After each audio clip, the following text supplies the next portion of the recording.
Welcome to the Bolden Movement Podcast. Today I have my high school coach, a very respected mentor of mine, Curtis Belcher, here tonight to speak about how we have evolved as men as time goes on.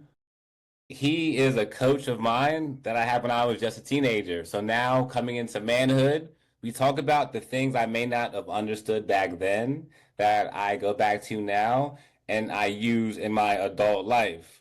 I talk about in the previous episodes how I love the people in my life who were harder, almost the villains in my life taught me the most valuable lessons, right? So I love the villain. So in this episode, I'd like to highlight the fact that you're not alone when it comes to your communication, your listening skills as a man, right? And then showing your emotions in a healthy way. So a lot of men allude to anger as an emotion, especially as young men, because it's socially acceptable to be angry, to break stuff, to fight, to yell, to be mad. But that's going to lead you down a really lonely road once you push everybody away. So you have to understand communication in a way that it's not just about what you want to say next. It's about really listening to the other side of the conversation to make the conversation meaningful. That doesn't mean what you're saying is not important. It just means give the other person the floor. And I feel like saying that because a lot of that is getting lost today when everybody's talking over each other and everybody wants you to believe what they believe. So instead of trying to convince everybody to believe what you believe, hear them out. Hear two views to a situation and just accept them. But don't try to sway, and I never would try to sway anybody one way or the other. We keep it very real on the podcast because there's plenty of views and there's plenty of ways you can take these principles. Now, I share real stories of my life. I don't make them up. I don't script them. I don't practice. These are real conversations and they're meant to help real people. All right. So welcome. Appreciate you having me, George. I really do. How are you? I'm doing well, man. I'm doing well. I'm blessed. And I'm excited to talk to you tonight. Awesome. I thank you for coming on. And as I was just getting into, you are a respected mentor of mine, a coach. And as I come into manhood, actually, we crossed paths at the gym. We crossed paths at the gym a decade later, right? So me being where I am now, been training for 10 years. I'm at my job just like normal, a normal morning, 5:30 a.m. and I hear somebody say my name, but I'm not sure, right? And I look over, it's Coach Belcher, and it says, it's unexpected. And I almost freeze, like, what are you doing here? Like, where'd you come from? I don't see anybody at 5:30 in the morning. It's only a handful of people. And it was a good meeting. We had a good talk. We're actually getting to catch up now, and we're both taking our health very seriously. Yeah. So being that we came across each other again, after this time at the gym, what keeps you driven to keep going to the gym? You're there very early in the morning before you go to work. Yeah. What is that conversation in your head when you wake up and you can decide to go back to sleep, get up and go to the gym? What is that like? Do you have a routine in the morning or what is that like? I'm all about a process, George. Like right now, literally by my door is my gym bag with all my workout gear, my clothes, and my backpack that's got my stuff for school. I literally get up in the morning, 3:10, my alarm's for 3:10 on my workout days. I got a 3-on, 1-off program. I get up at 3:10, wash my face, do my business in the bathroom. I get dressed, I come downstairs. I grab my bottle of creatine, my bottle of water with lemon and salt, grab my lunch, put my backpack, and I'm out the door, and I'm at the gym by 3:30, 3:35. I got a 15 to 20-minute warm-up routine, then I've got my lift. Right. You see me, I get done about 5:30. I go and I wash up. I get to school by 6 o'clock. I'm at school at 6:10 at the latest. 2:30, I leave because I work at the ARC with developmentally disabled adult. I work with 5 days a week. Okay. And I think I told you I'm also I'm in a program so I can work with special education students. So literally last week, I just finished 13 credits in an internship. Okay. So I was going 2 jobs and that. Now, what was my motivation is, it's real simple.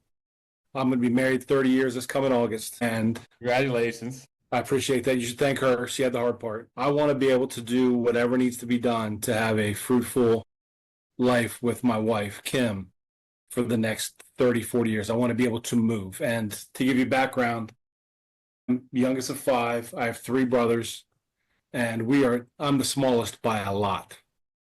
Like it's not even close. My oldest brother's dead. He was a smoker and he was severely overweight. I donated a kidney to my brother in 2015, to my second brother. My third brother is about 650 pounds. July of 2020, I ballooned up to 480 pounds, George. And it was like, what are you going to do? Are you just going to be fat and die and be sick like your brothers and be a burden? To be honest, my brothers are a burden on their family. Or are you going to suck it up and do what you're supposed to do, get healthy, be a better teacher, be a better father, be a better husband, and do it? And I've always loved working out like you. You love the weight room. Yep. Love I love the weight room. I love it. Yep. I love it. But it was hard. Like my back was so bad from muscle spasms, I couldn't walk. So the first month was all diet, and I lost about 15 pounds, and it just started slow. And you know that dopamine addiction's like when you see gains and you're doing well, it's easy. Like you talk about it's hard. It's like we talked earlier, I need routine. So my motivation is I want to live a long life. Like I tell my students, I got metal plates in my head for my accent in college. I say I'm Wolverine. I've been shot at, I've been stabbed, I've been rolled over a car, I've got weights on my head. In this life, George, I'm not going to die. Something's going to have to kill me. And I'm going to be productive, and I'm going to be mobile, and I'm going to be active till the day I die. I've just made that decision. And now it'll be 2 years in July that I've rededicated myself, that I'm down about 170 pounds. Oh, nice. I actually run now. I track my resting heart rate, my VO2 max, all these things. Because I want to enjoy the rest of my life with my wife, and I want to see grandkids eventually. And I love seeing you guys when you guys are successful and you guys have good relationships and good businesses and you have kids. Like that's what I just want to enjoy that part of it. So my motivation is my wife, one, my boys, two, and then the people that I coached and I taught that I'm still in touch with, to see them be successful and be happy and grow old. Yeah. That's what I got. And I always loved early mornings. I don't like working out at night. I love getting it done, getting it in, because it changes your whole day. It does. Sets the tone. Yeah. Sets the tone. Long-winded answer for you. No, it's all right. I like that. And one of the key things that you said was, I'm not going to just sit here and die. Like something's going to have to take me out. The part that really sticks out is that principle. You can apply it to anything. If you do nothing to your car, it's gonna fall to shit. If you do nothing to your bike, it's gonna fall to nothing in your relationship, it's gonna die. If you do nothing, it's gonna fall. So if you're not growing, like I said, right, if you're not growing, you're dying. If you're not, making progress, you're diminishing. So it's a very strong thing in your head to say something's gonna have to take me out, because I can't sit here and just let myself waste away. Unfortunately, not everybody thinks that way, and I wish they did, but you can do something about your health no matter where you are. It doesn't matter where you're starting. I mean, George, the last year I coached at Tuscarora before I started this program, the education program, going back to school. I had to coach sitting on a bucket because my back was so bad. It's ridiculous. That's not setting an example for the young men I was coaching. It really wasn't. I hate it. I absolutely hate looking back on it. And I don't ever want to do that again. Like we have a staff student volleyball game this Friday. I'm going to play. Now, I don't know how good I'm going to be, but I can now play, right? Former Division I athlete, grew up, I boxed, I played football, basketball, baseball, ran track, did all these things. I just want to be able to be active. Like when my grandkid runs around one day, I want to be able to go chase him, Yeah. I ran I ran the Frederick 5K last year. Oh, good. I want to be able for a couple more. Yeah, you keep doing them. Right. I want to keep doing stuff that challenges me. Like one of the first days at the gym, one of the women, like I think I shared with Josh. Like my brother-in-law owns Anytime Fitness, and it's a nice gym. I'd outgrown it a little bit, and I was like an anomaly there. Like I was the strong guy in the gym. Right. Hometown Barbell. I am not. Like you got, and it's not just the men. Like, there's men and women. Those three women that are there early in the morning. Yep. They are dogs, man. I love watching them train. Yeah. But one of the first Saturdays I was there, I didn't ask her name, but you were talking about her dog with her. Yes. She was doing yoke carries. I had a conversation with her longer than any conversation I had with anybody at Anytime Fitness. And I've been there, I think at Hometown Barber about a month now. I've had more people talk to me there, just saying hi and chop it up just for 5 seconds than they did Yeah. it. Nothing against people at Anytime Fitness. It's, The vibe and the culture at Hometown Barbell fits me. It's my favorite place to work out since I've been in college. is it? It's mine too. No joke. It's mine too. Because Yeah, you you can were put too. yourself there. Like You were in there's college gyms 5 minutes where ago.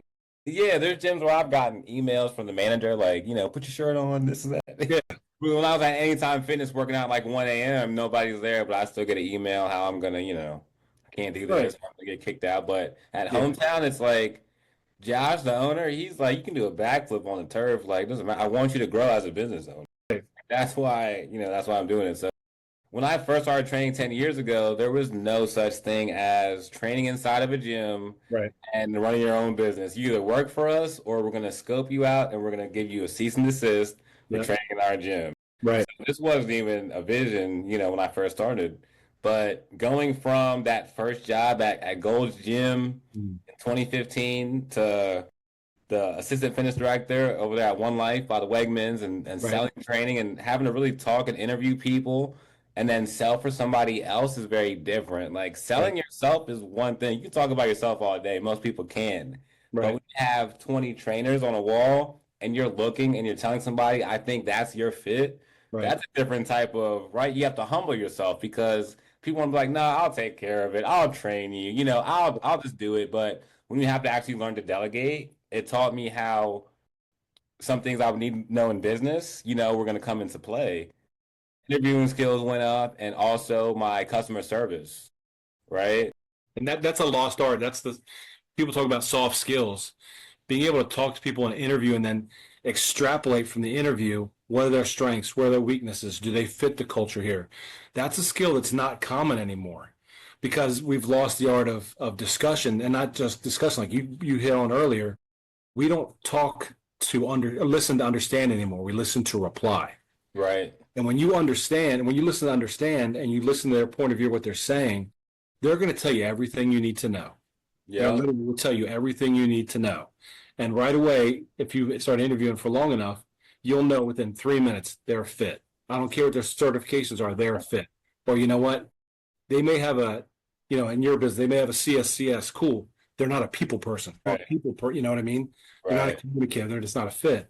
And that's a soft skill. That's a skill. If you have that skill where you can listen to people and understand and then apply what they're telling you, I don't care what field you're in, you're going to have a leg up on most of the people. And at first, it was more. I mean, to be honest, when you're a trainer, like at first, it's like, can I do the coolest workouts I can find and be flashy as shit? Like, I want new Right. sneakers. I'm gonna do all the cool workouts. I'm gonna have all the muscles. I'm gonna have all these Right. girlfriends. Like that's what you think when you're Right. starting to become a trainer. But like Right. as I matured over the years, it was like, okay, well, now I can look at my client and know if they've eaten breakfast or not. Or now I know, like, if you woke up late because you're tired, well, how'd your lower back? Because I know you Right. did mulch last weekend. Like I actually tune into their life and I become way Right. more successful with my clients because I actually ask them about their life. It's not just, and that's what frustrates me as a trainer because not all trainers are built the same. Like, I don't care what you say, they're not built the same. Because I listen to trainers train all the time. I never have headphones in the gym on purpose. Like, I learned this Right. a long time ago. I'm going to listen to trainers train, I'm listening to managers manage. If I've been working in gyms for the last 10 years, every gym I go to, I can't help but notice the systems. Where's the Mhm. manager at? How's customer service? Who's at the front desk? How Right. clean is the gym? Look up high, look down low. Like, I can't help but notice every little thing. And I know not all trainers are built the same, but in the same breath, you can still be yourself in that same Right. space. So it's whatever level you're at in your training career there's room for it there, which I like because not every gym is like that.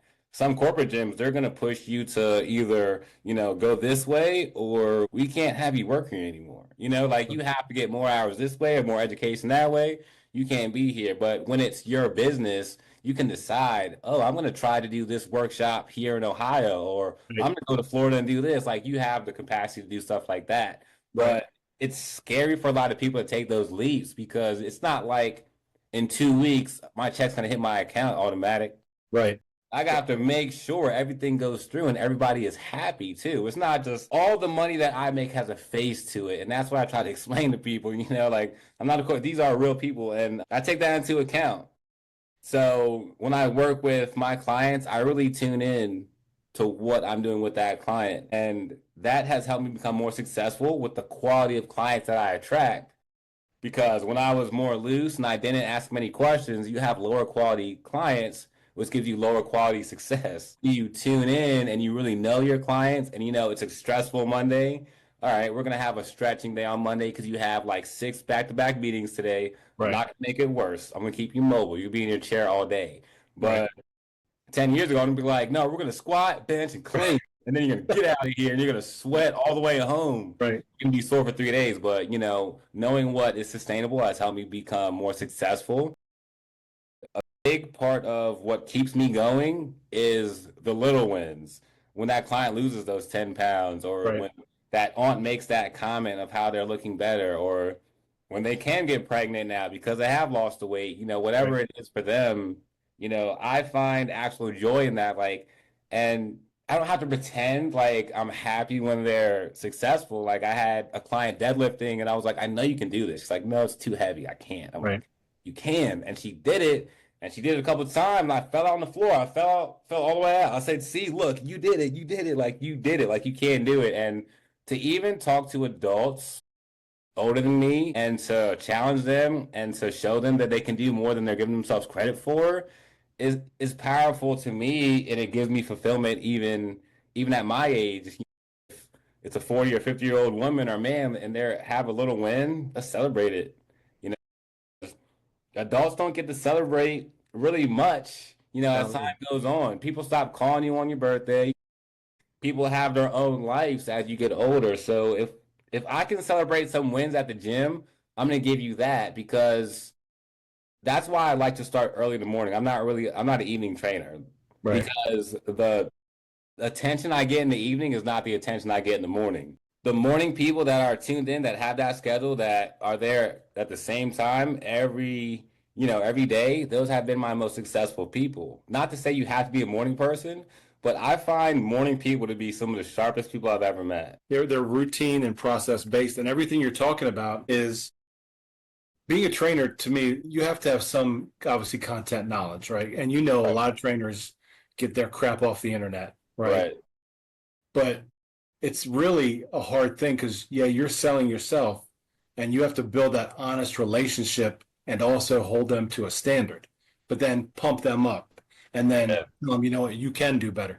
That's a real teeter-totter on a real honest relationship to do. But when you do that and they see you do celebrating when they do well, then they will allow you to then, okay, he said I'm not doing it hard enough. Yeah, I can dig a little deeper. And you can get that from them because it's real. It's just Right. real. And if you can do that, again, not just with athletic training, I don't care what, if you're in anything person centric, if you can do that and build a relationship based on honesty and somebody actually care. I love this quote. I don't know who came up with it, but it's, they don't care what you know till they know that you care. Mm. And when you have trainers, right, who have had your back, Yeah. celebrate those things you're talking about, are on, have your best interests at heart, and will hold you accountable, then you've got somebody who's going to make you your better version of yourself. And that's, again, like I said, I'm so happy that you're doing something you're passionate about because it shows. And when Yeah. you can do those things and build those relationships and have those successes, that just permeates through everybody's day and permeates through people, not just your clients, but people around their clients. So you're making your corner of the world a little better every day. And we need all of that That's a good way to look at it. I like that. It make my corner better. every day. And if everybody makes their corner a little better, Every day. I've had a lot of fun training over the years. I've met a lot of cool people and been invited to a lot of cool places and stuff like that because there's a lot of business owners and just very interesting people I meet. right, And as time went on, I've also pulled mentors from my clients. It's not just me teaching them, it's them also teaching me, which right, also I feel is a maturity thing because as a trainer, you think you're just the instructor, but it doesn't mean you can't learn, throughout any point of your day. So I think as trainers, especially new trainers. I know there's a lot of them in Frederick. Listening to your client is going to be the most important thing you can do and taking your measurements. I don't know why people aren't taking measurements anymore, but I, you I, really, know, I really think it has to do with we've lost. I mean, old people always talk about, well, technology is great. Technology is great when it's used appropriately, right? But I think it's taken away the interpersonal relationship. Like yes. people are scared to ask a question of somebody. Yeah. Why can't you ask a question? Right. Just talk to them. Right. Yep. And we talk about taking their measurements. Like when I started on this journey, I was measuring everything, dude. Yeah. I was like, because I needed to see a win. I needed that, right? I had to say, okay, you know what? I lost 2 inches on my waist. Yes, the scale hasn't changed. I'm Yeah. losing inches. I'm making progress, right? Exactly. I Worst thing gained in a little the on gym, my chest, you because if you don't, then man, it's hard. You hit these know? things. But I think when you're talking about it, it goes back to interpersonal skills. And I think what we have to do now more is we have to teach these skills more than we've ever had to. Like whether it's in parenting is a whole different topic to talk about now. With like they talk about like soft parenting, like oh, it drives me crazy. Right. There are skills we have to teach. That doesn't mean we have to have a curriculum for it, but doing something like in elementary school, having more partner work, right? So getting kids comfortable talking to other kids, Hmm. right? Having more group work. We have to learn to work in a group framework because every group you're in, there's going to be some sort of hierarchy, right? Right. When we talk about we want kids to be leaders, that's great, but how are we teaching them to be leaders? What skills are we giving them in their toolbox to Right. be able to do these things? So when they go to their first job at 16 or when they go to college or they go to a trade, whatever, how are they able to then provide customer service or interact with a superior, or if they're in a leadership position, how are they able to interact with people underneath them? We have to give these kids skills so they Right. can do these things because we've taken it away by, again, I'm not technology. I think we blame technology too much, but I think if we give young people more skills, then they're able to do things like you're doing. Like you're a people person. You've always, since I've known you, you like people, you like your crew, you like your guys you hang out with, you like those Right. people. But not everybody's social, but everybody can be interactive with somebody in an appropriate way. But we have to teach those skills. We have to give them the tools to be able to do it. Yeah. And I agree. And I come across young men that just I see myself in them. And I was always looking for mentors growing up because the absence of my father, just his presence. He was alive, but just his presence. So I always looked at coaches and teachers that if I thought that they were like doing something I thought was like the right thing, I would look up to them. And now it's like if I could mentor somebody the way, I felt like I needed and the stuff that I take on now, I feel like that is the real work because I got to a point where I didn't know if I wanted to train ever again because I felt like I was at a plateau. It's like, okay, I love it. Like I can do this in my sleep. I can do this for free, but like it doesn't feel like this is it. And I don't know why. Like I don't know what it is. And I was honestly gonna just stop training. I was just gonna just go online, and then once my online clients fizzled out, I was gonna be done. And what brought me back was I had to go back into my inner thoughts. I listen to podcasts and stuff early in the morning to try to make my mind on the right vibration early in the morning, so I'm not swarming with anxiety. So it's like what did you even like about training? Like what was so good about it year one, year two, year three? And I think back, it's like you loved it. Like you loved going to work, you loved putting your work shirt on, you loved putting your sneakers on, like you love seeing your clients. Like get back to that Right. because when you run your own business, you're always like, okay, like what's my profit and loss this month? What's my overhead this month? Okay, what's gonna come out? What's my new marketing scheme for this month? Like, what's my budget for that? And it's like I was getting so caught up in the business side, I Right. was almost becoming a robot. And then it was like, well, what's wrong with everything? Well, you're being so robotic, you're forgetting to be personable, and that's your gift. Like you've been telling me this whole time, your gift is to talk to people, to be personable, to be in tune and have good relationships. It wasn't about the money. And Right. once it wasn't about the money, then you become more successful. Like my bills are paid. Oh, these accounts are hitting like everybody's paying on time the way they're supposed to because I'm actually pouring into them. wholeheartedly. So Right. now, when I give that energy out into the world, like you were saying, helping my corner of the world, when I give that energy out, good things come back inside and outside the gym. I can't tell you how many amazing phone calls I've gotten inside of the gym. So many, just great Yeah. phone calls while I'm in the gym.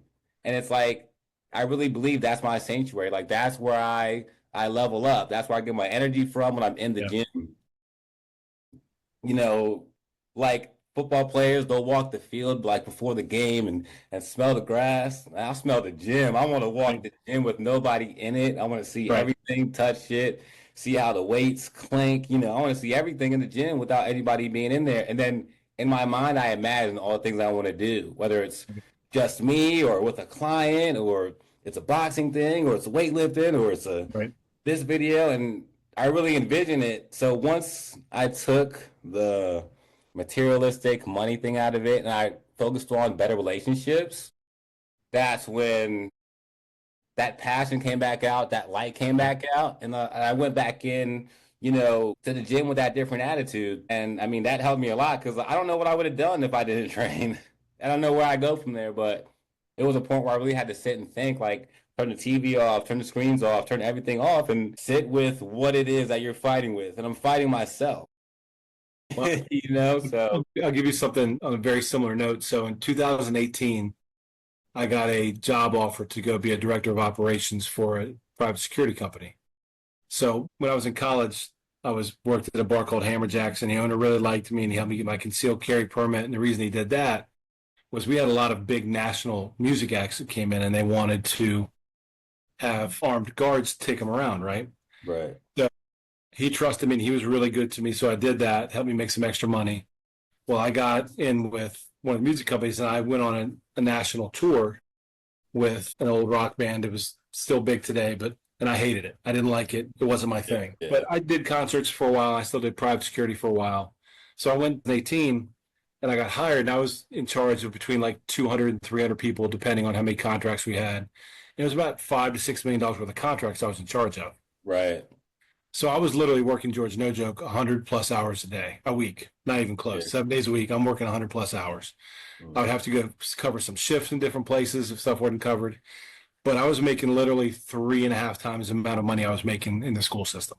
Short story long, the owners had one client, they had UPS, and it was about 20% of our total revenue for the year, right? It was about $2 million. We're a $10 million company. Now, I was in charge of like 50 to 60% of it. mm, Well, UPS came to us and said, you know what? In the new fiscal year, we're going to go from 2.1 million to $200,000. So we took a 20% cut like that, right? wow, So I'm literally the highest paid employee in the company. And they're just throwing out ideas. And they, to this day, I still talk to them. They're good guys. There was a good experience, but I was miserable, right? And they said, what if we gave you 3 months severance, right? And we'll run it. Would you want to go back to the school system? I didn't even call my wife. Done. Done. So I call my wife and I tell her. She's like, good, good. She said, don't even worry about going back to Montgomery County. Come up here in Frederick County. It's close to home. You'll yeah, be closer, less time. And, and again, I'm not making near the money I was making. But George, I am so much happier. Oh yeah, my God, I am so much happier because, a bad day at school is a hell of a lot better than what I was doing. Because even a bad day, there's some student you're going to impact in some way, right? right, Or a staff member. And that's what my passion is. You guys is, that's my passion. So I'm with you on that. Like when you find what you want to do and you do what you love, then you don't work a day in your life. right, Like in 5 years, I'm going to be able to retire with 30 years. And then we're going to move and I'm going to go teach in another state so I can collect my retirement and work so my wife can stop working. And it's yeah, like some people are like, you're going to work for 40 some years. Well, yeah, maybe, but that's not working. Like I'm not yeah, digging ditches. I'm not laying asphalt. I'm not having to worry about a phone call at 11 o'clock at night because somebody didn't cover a shift. You know what I mean? yeah. I'd rather do that than anything else. So I'm with you on that. If you do what you love, man, you're not working. So in the same breath, doing what you love, you're not working. It's safe to say that we're trying to protect our peace, right? You want our peace, whether Right. it's at home or at work, just in general. You want your peace, and when you don't have that, I don't think any amount of money No, would be worth it no. because you physically take a hit too when you don't have your peace. Yeah, physically, mentally take a yep. So when it comes to protecting my peace, so some of the things I do, like I was saying, I'll start the morning with a positive podcast or no sound at all, just me and the dog. Dog's not Yeah. gonna talk, dog's not gonna say anything, whatever. Right. Right? So there's nobody up. And, it's 4 a.m. Drink my Right. tea with the dog. That's my morning peace, right? Right. If I don't have that, I'll noticeably be more Mhm. irritable throughout the day, less patience if Yep. I don't have that peace in the beginning of the day. And then in the evening time, probably 3 or 4 o'clock, because I've been up for a while, I'll take another 10 minutes of peace. I'll ride my bike or I'll walk the dog, but I'll take another 10 minutes of peace. Clients are texting me and there's emails and there's this and that, but it's never going to stop. You Right. can't ever get it all done. Right. And just those 10 minutes is just, you're trying to give yourself some grace. Yeah. You still have to live life. Like, yeah, you have to work and make money and provide, but you also have to be, happy and peaceful and live your life as well. Or, what is life if you don't have your peace? And that caused me to cut off a lot of people. Yes. And whether they're blood or not, it doesn't matter because what I learned was you have your chosen family. So you don't have to think that because they're blood, that's my family. If they're not, they're just easily, voted off the island. Just because they're Right. not blood doesn't mean that they can't be super close. And when I learned my chosen family could be whoever I wanted, it gave me more peace because I didn't feel like as I transitioned to different parts of my life, I had to keep the same people around because if I'm not on the same path as them, one of us is going to pull the other one down, and I don't want that. Even people that I care about, I have to step away from because if we're not on the same path, if we pull each other the other direction, the opposite direction, I could hurt you, you could hurt me. I'd rather walk away and not, and I can't always explain why I walk away, which I think that, some people don't sit the best with at times, but if a situation looks like it's going to be too volatile or it's just not the right time or it could compromise anything in my life, that's a big thing. If it compromises anything in my life, I'm not gonna entertain it. But that's just hard lines that I'll draw because the big thing I preach about is boundaries. Because when people don't have boundaries, they let too many people into personal decisions, to all these things in their life, and you can't make your own decision anymore because you threw all this anxiety into your life you didn't need to bring. So it's like it's a balance, and there's times where it's kind of like a lonely spout, but I'd rather be in like a little more lonely spout to find my new group of those elevated people than to sit in a circle and pretend like I'm happy here, pretend like I feel elevated or motivated. If I sit in a circle and I'm not motivated, or a room and I'm not motivated, I have to tell myself, you outgrew the room or you outgrew the circle. And what do we do? Right. Earlier in the year, I was at a totally different gym training my clients. And it came to a point where some things happened where I could feel the pressure of why are you here? Right? Like, you're making too much noise, right? So I got I got the gist of how everybody felt without even saying it because I didn't really get to speak to a lot in that gym, not like hometown. Right. So I had to make that decision to take all my clients who are used to going to one location, tell them to drive to another location, Right. at 5 a.m. and change their whole routine. And then, I owe this gym and I owe that gym on the same day. And I just hope everything falls together. But it's like, if this is me trying to get my piece, it's worth me, making this hard line and making this decision because at the end of the day, it's going to be easier for me to make this jump now than sit in it and pretend. I'm not good with pretend anymore. Like I can't pretend in social situations. I can't pretend in business situations. And sometimes it's like, George, you didn't have to say that or calm down. Well, sometimes I'm not going to calm down because you have to understand what I said. And it's Right. some things are serious, but there's other things I'm not going to say a word about. You got to let some things play out. And learning that balance of when to really speak up and stand on it, even if you stand alone, stand on it, when to sit back and let it play out. And, that's a beautiful balance I've been trying to get right. That's a lifelong Still thing. growing. Yeah, that's a lifelong thing. You're right. Because like you talk about family, like there's family I've cut off because they love drama. Right. We don't have time for that. If you like that, that's for you, cool. And you talk about like your circles, like there's different circles. Like I don't have 10 million friends. I know a lot of people. I call them high to body friends. Like, I've got like 5 high to body friends. I gotta call them, hey, we got a high to body. Cool. What do you need? Like those are the ones you can, no matter what. And then if you're in a group and it's whether, I don't care what scenario you put in, if you're the smartest one in one scenario, you're in the wrong group, right? If you're working out and you're the strongest guy in your group, you're in the wrong group. Yeah. Whatever it is, if you're not helping elevate each other in some way, then, and if you're the best, whatever, then you're in the wrong group, speaking your mind, I'm like, I'm really good in a social situation of, talk to people, find out about them. But my wife will tell you is like, as soon as we're in a situation, if I'm not talking, then somebody's either put me off or I'm done with them. And she said it's palpable. She's like, you can't do that because it's palpable. People notice right away. That's something I have to work on because I'll just, as soon as they say something, I'm like, cool, you're cut off. What's next? And she's like, you can't do that. Cut them off that quick, yeah. That's something I have to grow too. And when you stop growing or you stop learning, then it's time to be done. If you're not a lifelong learner or something, and you don't have to, it doesn't have to be formal education. You talk about, I think podcasts are phenomenal. There's a bunch I listen to or I watch. Even if you're just a reader, it's something a hobby. You got to be, as for longevity, we've got to be healthy, we've got to be social, and we have to have something that drives us to do something every day. Because if we're not doing those things, then you're done. Yeah. Yes.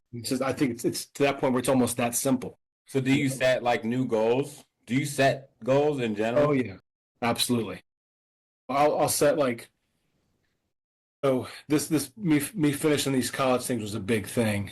That's a big goal for me. Like physical goals. The physical goals are the hardest ones, but they're the easiest ones because I'd rather go work out for an hour and a half or whatever. That's easy. It's hard, but it's easy. You know what I mean? Right. My next goal is once I get done with these classes, I need to become a reader again. Like I'm reading for my college classes, right? But I'm not reading.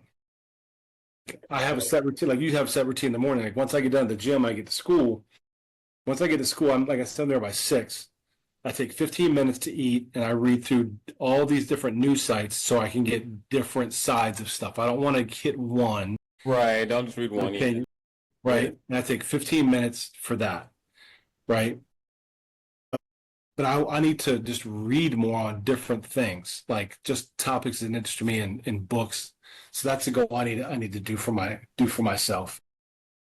But like I'm looking to get to my next chapter is finish these 5 years of teaching and then go to the next spot and do that so that my wife can retire.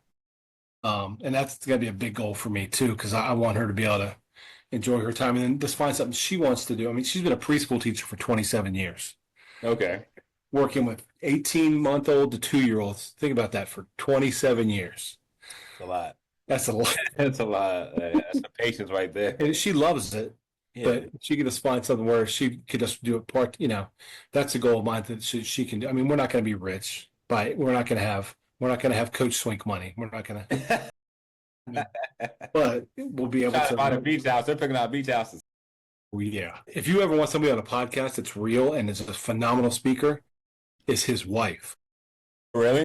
So when I was at Poolsville, I started a guest speaker program. And my whole goal was, and I use it some of the kids at Tuscarora I coach too, is I wanted to bring people from different jobs, different walks of life, different ethnicities, male and female, so these people could see people who had come through hard times or people that look like them to get motivated. Her story is awesome. And she is, George, I'm telling you, she is one of the most intentional speakers I've ever been around, ever. She is powerful. Like she captures a room like that. And you want to talk about honest. So let me give you an example. So the last year I coached football over there, I brought her in and she said, you ask me anything, I'll tell you the whole truth. right? And Dean wasn't coaching over, he wasn't teaching over there anymore. She was like telling how much she would make from her contracts, how she'd make it. She makes a really good living. Yeah. And they asked her, said, how much money do you have in your retirement account? And she said it. And it wasn't six figures, it was seven figure. She just said, yeah, that's what we did. That's what we've done. But I mean, and that's impressive. Took time to get there, and they did Right. And have she a talked plan. through it. Yeah. Right. She talked through it. And she said, here's how she said, I didn't go to college. She said, I had no certifications. I started in the mailroom. She said, I listened, I worked, and I asked questions. And she's like, of her firm, it's a top 5 firm in the world. Like one of the last contracts I talked to her about, it was in charge of, her company was in charge of reshaping the Veterans Administration. It was like a $5 billion contract she was in charge of. 5, not million. But if you ever go and get her on, she is honestly one of the most. Yeah, I would love to get her on. She is awesome. She is funny, but she's so engaging. Yeah, that'd be good. I like learning from speakers and seeing how they. Better than Dean. Dean sucks. Yeah, Just kidding. Dean. He was like, man, I don't want to be on this podcast. Right. I guess here we go. He's so grumpy.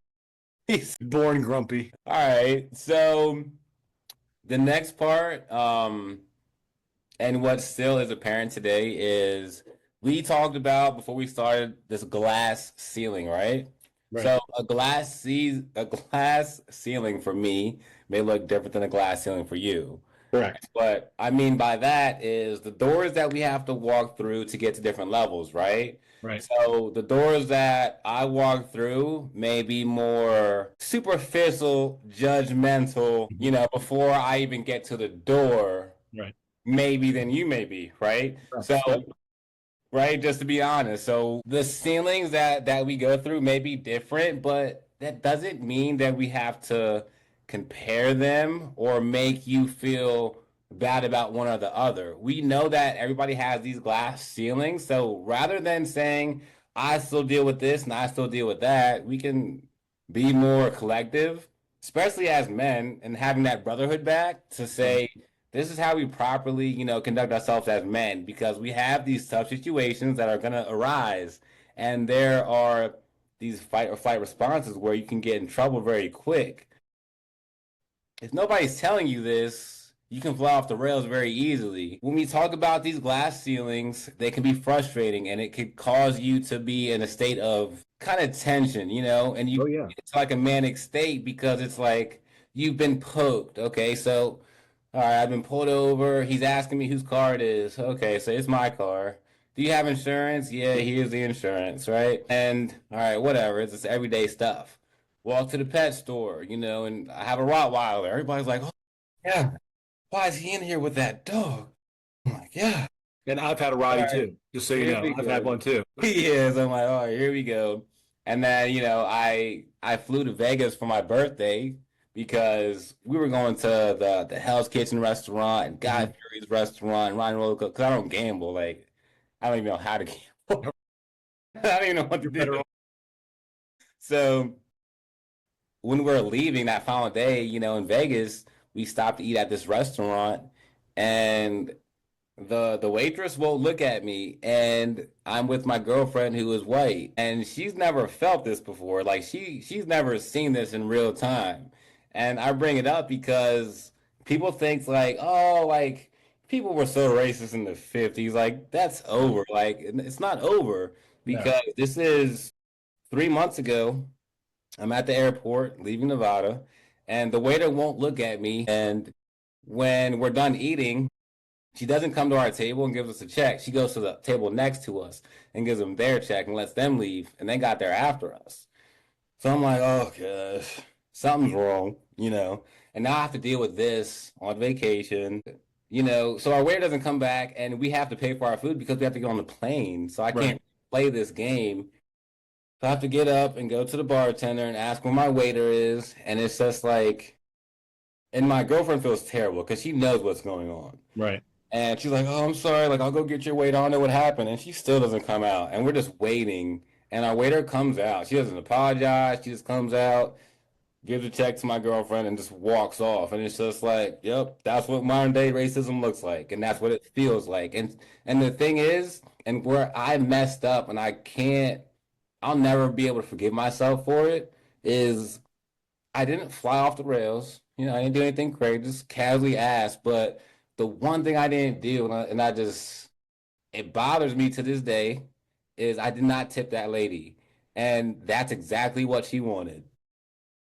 And that's exactly what she You go back expected. and see, yeah, That's what she expected when I walked in. And it yeah, was like, she was so rude. Like, I'm not going to tip her. It's like, that's what she thought and that's what she got. And it's just like, I fell for it. But it's like, that's such a tricky balance in real time because how could you not be frustrated? How could you not want to just leave? Like, I want to go home. I'm in a whole nother state. But it's like, you still have to be a good person, even when people are not the best to you. But not every situation is like that because some situations you do have to treat people the way they treat you. But situations like that, I have to be the bigger person, be an example because I don't know who's watching, who can hear me. My girlfriend's there. It's just like everybody now puts the pressure on me, and I'm the one who's, being made uncomfortable. right, yeah. Like I told you, I grew up in a really diverse neighborhood, right? So across the street from me was my best friend his name was Robbie Robinson. And so I want you to picture this. So this is late 70s, early 80s. His dad was in charge of the field maintenance for all the fields in the city of Rockville. And he was from Southern Maryland, but you want to talk about if you want to think about typical DMV area African American man in the 70s, right? Yeah. First of all, he was the coolest, nicest man there was, Yeah. but had perfect, Perfect, bro. Yeah, I can see. perfect mustache, right? Yeah. Had the 70s van in it that I mean it was but he was such a good dude. And his wife, they had a white pit bull named Cocaine, right? But his mom and his oldest sister were taking business classes and they eventually opened up their own salons and hair care place, right? So Robbie and I played ball together and we would hang out together and we spend the night at each other's house. And I tell you this, so we had a neighbor that was 2 doors down from Robbie that was an original owner in Twinbrook. Now in Twinbrook, it was built in the late 40s, early 50s. And on the deeds, and I found this out probably like the last 10 years, the original deed said you could not sell or transfer to coloreds. Now, my mom and Miss Rich, my parents moved up there in 68. They were the second owners up there. And my dad got the house because he worked for the federal government. And then those houses became Section 8 houses, right? That's when it was so diverse. Whenever I would spend the night at Robbie's house, or he'd spend the night at my house, or I'd hang out at his house or my house, Mrs. Rich wouldn't talk to my mom. I didn't realize till high school, my mom told me, you know why Mrs. Rich doesn't talk to me, Curtis? No, Mom. Because Robbie, she doesn't want you hanging out with black people. Now, Mr. Rich passed away some time ago. My sister married a black man. His name's Grease, and I mean this in all sincerity. My dad passed away in 1997. And like I said, there's 4 boys in my family, and then Grease. Grease is the best son my mom ever had. No joke. After my dad passed away, he went to my mom's house every single day. Every day. Check on my mom, see what she needed. He's the oldest of like 10 or 11 kids. He's from Southern PG County. He goes down, checks on them. He's the best husband to my sister. And Mrs. Rich wouldn't talk to my mom for forever. And Grease, I love him. Again, nice dude. He would always, like you're talking about, to bring this full circle, he would always see her. He'd always wave to her. And he knew what she was thinking. And he'd wave to her. You have a good day, Jenny. Get her where she eats. Yeah. He was such a good dude. But he'd grown up with that, obviously. He didn't talk about it much. But he lied about his age because he got a job with WSSC, it's the Washington Suburban Sanitation Commission, when he was 16. Because he was the oldest, his family needed the money, quit high school, worked for him for 42 years. Just talk about such a good dude, but you're talking about that scenario. Yeah, those situations. He would just stick it to her just by being nice. Yeah. Didn't get what she wanted from him. Yeah. As soon as you said that, I thought about that, and and I felt bad. Like as a kid, I didn't even realize, right? Because again, I'm not in your skin. Like I I feel like I can connect to a lot of people and a lot of things because of how I grew up. Right. But I can't be in your skin. You can tell me how it feels. I'm not feeling it. Right. And so I need to listen and then see and then be aware and then pick up on some of these things, right? If I'm gonna teach kids who don't look like me or don't talk like me or who aren't from where I'm from, then I need to understand it. One of the reasons I try and speak Spanish to Spanish speakers is because I don't know any other language, but to make them feel comfortable, right? Because that's the biggest non-speaking population we have in the area is people who speak Spanish. Right. So I need to do that. I need to, you know, like I can talk to you all day about being a black man, and I can understand that much of it, right? Because I can't, because I'm a white guy, just straight up. But the hardest thing for me is like I've coached girls a little bit. I've had girls in class a lot, but understanding how girls feel, like I have no clue. Like I've been married 30 years. I don't have daughters. I got two sons. Yeah.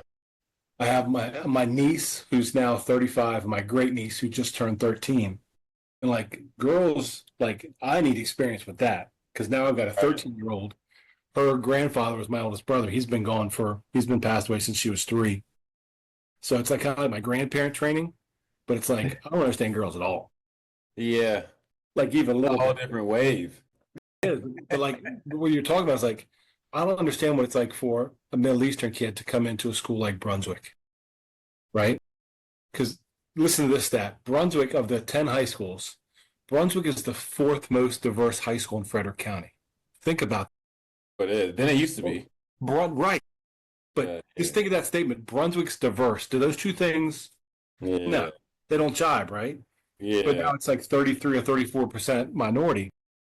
But so if you're now a kid like of whatever color at Brunswick, that's a growing population. But then you've got, and I know this is going out, you still have people wherever who may treat you a certain way because that's what they've learned. That's what they grew up with. Right. You're this person of color walking into this because you just moved here because they built these really nice new neighborhoods. Yeah. You've got all these kids coming in, all these different families that don't look like old Brunswick. They're dealing with these old attitudes. Me as an adult, I have to listen and see these things and hear these things. And when kids know you and they trust you and they know you're a safe space, they come tell you things. Right. Right. And now you have to now listen to that. And then what do? You can't eat it because that's the wrong thing to do. Then you're not safe. Right. So you have to figure out how to, 2 things. One, to make sure the kid's safe, right? To make sure they're being treated with respect. And then how do you deal with it now on the end of administration and things like that, right? And that's something we as educators, sometimes we get pigeonholed as like we give too much credence to some of that stuff. No, school should be the one place in the world where every kid is safe because we need them to learn. That should be the safest place in our country, should be a school where you can have whatever idea you want in the world and it should be discussed, but you should be safe to discuss it, period.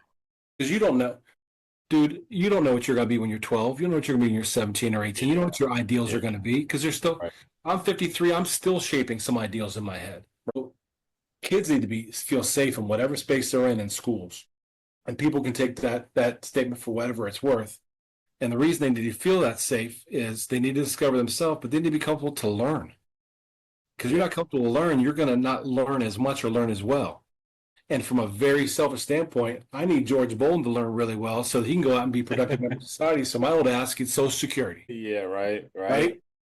But no, that's something we as adults in these scenarios, we need to understand and talk about and listen to and hear and make these spaces safe. Now, there can be extremes of that, and there's all kinds of examples in the news that accumulate all the bad stuff. Students and kids need to feel safe there, and we as adults need to listen to these things and watch so that we're more aware, so we're more able to deal with it and help them. Because a lot of times when people have these old views, right, they're not coming from a place of, well, I learned. They're not coming from a place where they think this, they learned it. Yeah, or it's the dogma. There's nothing really behind it. Yeah. Old stereotypes and dogma bug the crap out of me because I don't care what a person looks like. If you're not excuse my language, if you're not an a-hole, right, and you treat people with just some common courtesy, that's 99% of everything. right? It's literally, don't be a jerk. Just Yeah. show some kindness. That's going to take care of 99% of issues. Oh, that person, oh, cool. Thank you. You opened the door. Thanks. Appreciate. Oh, you picked up the trash. Cool. Thanks. Appreciate you. Yeah. Let me go first. Oh, thanks. Cool. It's really that simple. Yeah. Like you and I both live by Boundary Creek by the Wawa. I like when I go in there, I like seeing people open doors for other people. It's a really small thing. Yeah. That changes your view. Hey, thanks. We just had an interaction. You did something nice for me. And I said thanks. That was positive. That can be built on throughout the rest of the day. Now that person opens the door for somebody else. That person now says thank you. So now you got 4 people who had a positive. Now you got 8. Yeah. And it sounds so stupid and so trivial, but it's just people being nice. Just be nice. And people are just aren't nice anymore. And I feel like because everybody's worried about like their story and their pain. And it's just like, well, my story is worse than your story. So I have every right to be, mean or to be grumpy or to be depressed. But it's just like everybody has a story. And like the most successful people you see have the worst stories. Like their parents were, strung out on drugs. Like their parents weren't there and they're successful athletes, they're actors, they're entertainers. Like it's your story is not what, makes you you. It's what you do with it. And Right. when people, realize, everything is being done for them and not, they're not a victim of everything happening to them. I think it changes. Perspective is everything. How you see the world and how you see yourself is everything. Because there's people who are, the most beautiful person in the world, thinks that they're ugly. They don't like their nose or their face or their hair, but everybody thinks they're a 10. You're like, your perspective of yourself is everything. And, back going off what you were saying about, making kids feel safe. And another part is having that voice. I feel like the old generation, it was like kids don't have a voice. Like kids don't have Right. to say, like, be quiet, adults are talking. But, If and you, I've heard that I've heard it from a lot of people. And, what stuck with me and I didn't realize until I got older was a big difference between like the men that grow up and that stay on that path and really don't veer off and feel like they need to prove themselves are the ones that eat at the table, right? So I try to bring back the dinner table because when I used to go to my friends' houses, I used to be like, what are we doing? Like, it's not a holiday. We're eating at the table. Like, right. we're not eating in front of the TV. Like, what's going on? It's just a regular, day. And it's like, and they're talking to each other. Like, they know each other. And it's just like, when you have that, I didn't realize back then, but when you have that, that's another safe space for, the whole family to vent, to not be in your room isolating, to not, live your life separately, but to share meals with people I appreciate. Like I like going to restaurants with people that I like having conversations with and talking Right. with because, I leave my phone out or in the car because those relationships are what made almost my childhood more whole. Eating at my grandmother's house at the table made me more whole. Right. Eating at my friends' houses and we're all there joking at a table made me more whole. Eating on the couch watching SpongeBob doesn't make me whole. But I don't know that until I get older. Like when you're a kid, I want to watch TV and eat, like whatever. Sit down. I want to jump around and eat. But when you sit down, and Right. my grandma taught me, really early how to set a table. Right. Like whenever you have a cloth napkin at the table, that goes on your lap. If it's a paper napkin, it's not that type of restaurant, and like she told me how to cut everything, like don't put big food in your mouth and always check this and turn your plate to what you're eating. Like she taught me everything to do at the table because she knew how important it was. It was important in her life that we always ate at the table, the Right. holidays, the summer days. But I didn't realize till I was older how much I appreciated that sitting at the table, we set the table together, we have a conversation and we sometimes, the conversation goes real high and everybody's Right. like at odds. Sometimes it's, real casual, but those ups and downs as a family, I feel like help you have more, more mature and more mature emotions. You're able I to think handle I emotions think I better. think what kids get too is like when you do that as a family, other people, it's more of a peer-to-peer conversation as opposed to an adult to a child conversation. So, like I said, I'm the youngest of 5. So the one closest to me is 8 years older than me. So I had a period of time where it was just me with my parents, like when I was in high school. Okay. And because yeah, 'cause all my siblings were 16, 14, 12, and 8 years older than me. So like I had like 3 or 4 years. It was just me and my mom and dad. And we would have conversations. Like they'd watch the news and they'd have conversations and they would include me in those conversations. And it's like something simple, like people today, not to be political, people today are Republicans or they're Democrats, right? Sure. We're this. My mom and dad would register one as a Republican, one as a Democrat, so that they could learn about all the candidates and just figure out which one was best. Because you can't vote in the primary unless you're registered for that one, right? So they didn't care which one they were, but that way they could have a conversation about it and decide on who they together thought was best for them and the family. So could you imagine a family today where they do that on purpose? You know what I mean? That just seems so simple. Yeah. People, right? you can't even get past one is this and one's that. What? Right. You know, Weren't like one wasn't the other. They just wanted to vote for the best person. And then, like, we talk about men leading and doing certain things. It's like my mom and dad started dating when they were 14 years old. I said my dad was as poor can be. Even today, where he grew up, it's one of the poorest parts of the United States. And how he made it out, man. Like when I think stuff's hard, it's not even a little bit. I keep his diploma by my desk to know when stuff gets hard, it's not hard. But nobody that knows my mom and dad ever saw them fight, never saw them yell, never saw them disagree. I always saw my dad open the car door, the door wherever going to for my mom, close the door behind her. Always was respectful to her. Every once in a while, I would bring her just a little something, just something. You know what I mean? Yeah. And they'd been together when I was born. They were 40, so they'd been together already, 26 years when I was born. Right. So by the time I'm leaving high school, they've been together over 40 years. Yeah. Right. And he's still doing this when I'm in high school. Yeah. And, realize what you see. Right. But then you just mimic what you see. Right. Right. And then you're like, well, you have such good manners. Do I? Like, that's just what I saw. Right. And then everybody's got to see that. You know what I mean? Like, I had all kinds of friends. All my boys grew up. My boys that grew up, like, there was 5 of us. 3 sets of the parents got divorced. Only 2 stayed together. Yeah. And one of them was my parents till my dad passed away in 1997. And so that wasn't the norm where I grew up, because it wasn't unusual to go in somebody's house and mom and dad would be fighting. And I was like, what is this? Because that didn't happen in my house. I could not be more lucky. Right. When I saw that. But like the table conversation you're talking about, I even being older now and being a dad with adult children, I talk to my boys like that. We made a point to talk to them that way because that's how my wife and I got talked to. Right. It wasn't very rarely that I talked to my boys like they were kids. Now, if they were doing something pretty not good.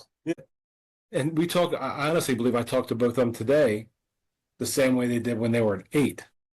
Right. It's like, here's what's going on. Let's talk. And it's more friendly now, even a little bit. But when you have those situations like at the table, then you are talking peer to peer. And like with the old heads say, kids should be seen and not heard. No, we need to tell kids why.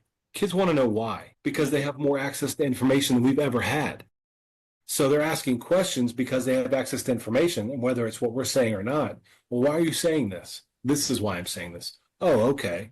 And maybe that can lead to a conversation. Yeah. Right? Instead of frustration. Why? Right. Oh, man, because I said so, Right. Because I said the 2 dumbest phrases I hate. It's because I said so, or because that's the way we've always done it. Yeah. The 2 dumbest things.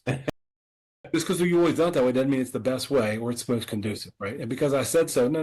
Nobody is above explaining themselves. Nobody. Yeah. Again, there's always a caveat. There's always times when you need to do something now and just get it done and we'll explain it on the back end. Today's generation, like people say, no, they need to know why, because they've had access for information since they were born. Yeah, it's different. And they just want to know why. Just tell them why. Yeah. Give them what's wrong? What's the harm in telling them why? Or a 2-part question shouldn't be that frustrating. No. Why, Mom? Why, Dad? Why, Code? Why? Here's why. Oh, okay. All right. And that's good. And I think a powerful thing about you said is that peer-to-peer conversation, because, when you talk to a kid, sometimes they can be intimidated and they look at you like 100%.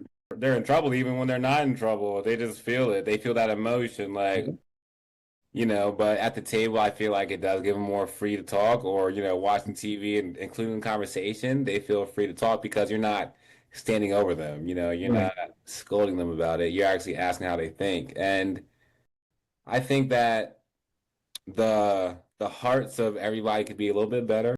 Oh, And always. just starting with that, just the small things, but everybody hearts a little bit better. That's what gets us there. But we can only control ourselves and our own emotions and our own actions every day. So just like you were saying in the beginning, just take care of our corner the best we Take can. care of the corner, man. I don't think anything. I think it gives you purpose when you help. And one thing we don't have a lot of anymore is we don't have a sense of community. And I think there's a lot of reasons for that. And some of them are way beyond our control. Yeah. But when you are just nice to somebody, literally, or you help somebody, you now have some sort of bond the next time you see that person. Well, how do you associate? It's a positive association. Right. If they're grumpy or whatever, they now see you. It's now a positive connotation they have. That changes mindset. You Right. change mindset, that next thing you do after that positive connotation is more likely to be positive. Right. What that dopamine, like you said, feeling is when you help somebody and you see it. Like there's no better feeling. I mean, from when you first have kids and you have that baby that loves you to death, everything that you do is so amazing. So when Right. you get older in life and someone has that same fulfillment because of something that you did, Right. I think that that is something to be, spoken about. How can we serve somebody else today is a good way to start your day. Whether it's in your relationship, a friendship, a coworker, a stranger, how can we serve today authentically? And what frustrates me, I don't want to go on another tangent, but what frustrates me is giving not authentically. And what I mean by that is giving, expecting something back. Giving, okay, when are they going to pay me back? Or giving, remember when I did this for you? Right. Remember when you did that for me? You were keeping tabs. Oh, that wasn't giving. That was an expectation that you have. This was a transaction. See, friends don't have transactions. Friends don't go tit for tat. So those deeper relationships, when you see them go tit for tat, remember this and keeping receipts and tallies, that's a superficial relationship. So remember, give authentically without wanting to receive something back, and you'll get something much greater back. Then I think, again, I think that goes back, and I agree 100%. Yeah. I think that goes back to whether we want to call it the dinner table or the home, but also how we are teaching and constructing kids to interact in schools. And when you're under 18, your two biggest places you're at is your house and your school. So that's something, you control your own house. You can't control somebody else's house. But in a school system, in a school classroom, in that micro community, we have to teach people those things.